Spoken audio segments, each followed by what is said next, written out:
ഈ തെരഞ്ഞെടുപ്പിന്റെ ഫലം പുറത്തു വന്നതിന് ശേഷം 18 സീറ്റിൽ UDF ജയിച്ചതിനെ കുറിച്ചോ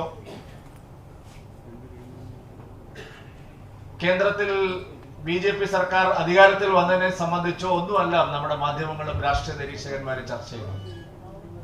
കേരളത്തിൽ ഇന്ന് എല്ലാവരും ഒരുപോലെ ചർച്ച ചെയ്യുന്ന ഒരു കാര്യം, ഭാരതീയ ജനതാ പാർട്ടി കേരളത്തിൽ ഒരു ലോക്സഭാ തെരഞ്ഞെടുപ്പിൽ അഭൂതപൂർവമായിട്ടുള്ള ഭൂരിപക്ഷത്തോടുകൂടി വിജയം നേടിയതും 20% വോട്ടിലേക്ക് NDA എത്തിയതിനെ സംബന്ധിച്ചുമാണ് എല്ലാവരും ചർച്ച ചെയ്യുന്നത്.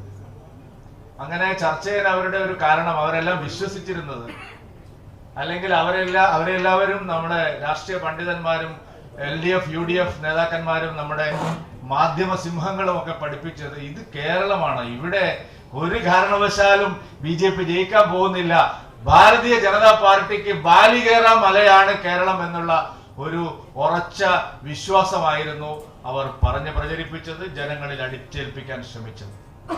ആ ധാരണയാണ് കേരളത്തിലെ ജനങ്ങൾ തിരുത്തിയിരിക്കുന്നത്. ഇത് ശരിയായ കേരളമാണ്. ഇവിടെ ഭാരതീയ ജനതാ പാർട്ടിക്ക് ബാലികേറ മലയല്ല, BJP ഇല്ലാതെ ഇനി കേരളത്തിന് മുമ്പോട്ട് പോകാൻ കഴിയില്ല എന്നുള്ള വ്യക്തമായിട്ടുള്ള സൂചനയാണ് ഈ തെരഞ്ഞെടുപ്പ്.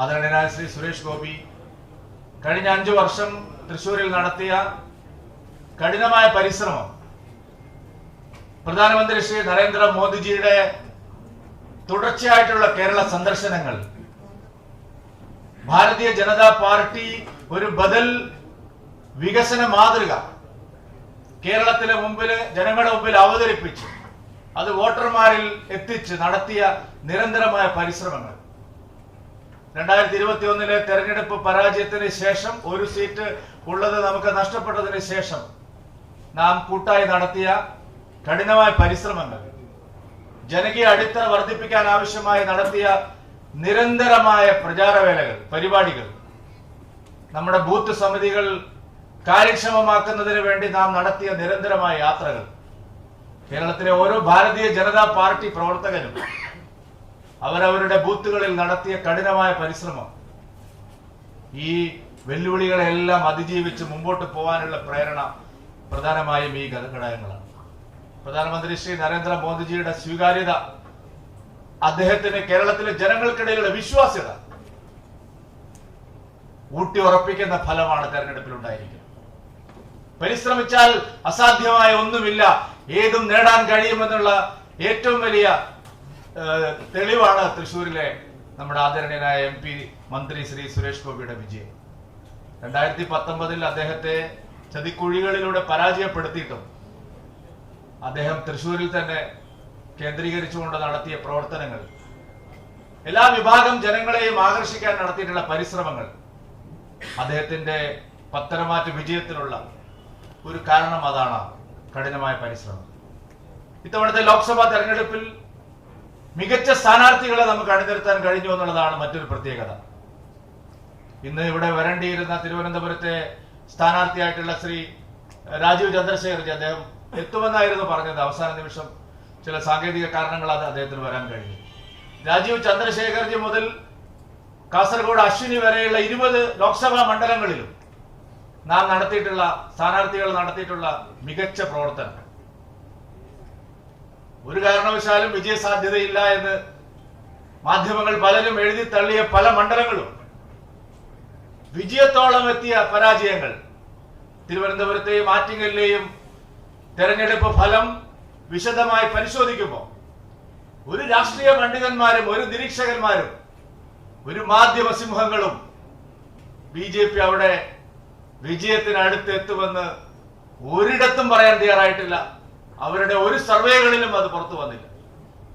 അത്ഭുതകരമായിട്ടുള്ള മുന്നേറ്റങ്ങളാണ് മണ്ഡലങ്ങളിൽ പലതിലും ഉണ്ടായിരിക്കുന്നത്. ആലപ്പുഴയിൽ നേടിയിട്ടുള്ള ഉജ്ജ്വലമായിട്ടുള്ള മുന്നേറ്റം, ശ്രീമതി ശോഭാ സുരേന്ദ്രൻ അല്പം വൈകിയ മാത്രമേ ഈ യോഗത്തിൽ വരുമെന്ന് അറിയിച്ചിട്ടുണ്ട്. ഇനി മാധ്യമങ്ങൾ പുതിയ വാർത്തകളൊന്നും കൊടുക്കണ്ട, അല്പം വൈകിട്ട് അവർ വരുമെന്ന് നേരത്തെ അറിയിച്ചിട്ടുണ്ട്. എല്ലാ മണ്ഡലങ്ങളിലും എത്തിയില്ല, തീർച്ചയായിട്ടും എല്ലാ മണ്ഡലങ്ങളിലും നേടിയിട്ടുള്ള, ഞാൻ ഓരോ പേരുകൾ പറയുന്നില്ല. ആലത്തൂരിൽ നമ്മുടെ പ്രിയങ്കരിയായ സരസ്വതി ടീച്ചറെ മത്സരിച്ചപ്പോ പുതിയ ആളാണല്ലോ എന്ന് പറഞ്ഞ് ചില മാധ്യമങ്ങൾ പറയുകയുണ്ടായി. അത്ഭുതകരമായിട്ടുള്ള മുന്നേറ്റമാണ് അവിടെ ഉണ്ടായിരിക്കുന്നത്. ഞാൻ എല്ലാ മണ്ഡലങ്ങളിലേക്കും പോകുന്ന എല്ലാ മണ്ഡലങ്ങളിലും ഭാരതീയ ജനതാ പാർട്ടി ഉജ്ജ്വലമായിട്ടുള്ള മുന്നേറ്റം ഉണ്ടാക്കിയിരിക്കുന്നു. വോട്ട് ഷെയറിൽ വലിയ വർധന ഉണ്ടായിരിക്കുന്നു. കേരളം ഭാരതീയ ജനതാ പാർട്ടിക്ക് പാകപ്പെട്ട് കഴിഞ്ഞിരിക്കുന്നു എന്നുള്ള വ്യക്തമായ സൂചന നൽകുന്ന തെരഞ്ഞെടുപ്പ് ഫലമാണ് ഇത് ഉണ്ടായിരിക്കുന്നത്. മുന്നോട്ട് പോകാനുള്ള ഊർജവും പ്രേരണയും കഴിഞ്ഞ 5 പതിറ്റാണ്ടിലധികമായി ഈ പാർട്ടി പ്രവർത്തകർ നടത്തിക്കൊണ്ടിരിക്കുന്ന പരിശ്രമങ്ങൾ, ഏത് വെല്ലുവിളിയെയും അതിജീവിച്ചുകൊണ്ട് നടത്തിയ പരിശ്രമങ്ങൾ, ധീരമായ ബലിദാനങ്ങൾ, 200-ലധികം പ്രവർത്തകരുടെ ബലിദാനങ്ങൾ, എത്രയോ പേർ അംഗവിഹീനരായി ഇന്നും കഴിയുന്ന, ദുരിതക്കയത്തിൽ കഴിയുന്നവർ, ആയിരക്കണക്കിന് ആളുകൾ ജയിലറകളിൽ കഴിയുന്നവർ, വീരബലിദാനികൾ, അവരുടെ കുടുംബാംഗങ്ങൾ, അവരുടെ എല്ലാവരുടെയും 5 പതിറ്റാണ്ട് കാലത്തിനപ്പുറത്തുള്ള സ്വപ്നത്തിനാണ് ഈ തെരഞ്ഞെടുപ്പോടുകൂടി സാക്ഷാത്കാരം ഉണ്ടായിരിക്കുന്നത്.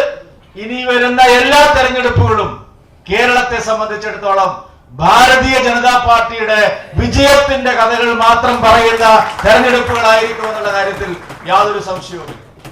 അത്രയ്ക്കും ഊർജം, പ്രേരണ സ്രോതസ് ഇന്ന് നമുക്ക് ലഭിച്ചിരിക്കുകയാണ് ഈ തെരഞ്ഞെടുപ്പിന്റെ ഫലം. ഇനി വിശ്രമിക്കാൻ ഒരു നിമിഷം പോലും കേരളത്തിലെ ഭാരതീയ ജനതാ പാർട്ടിക്ക് പ്രവർത്തകർക്ക് ഇല്ല.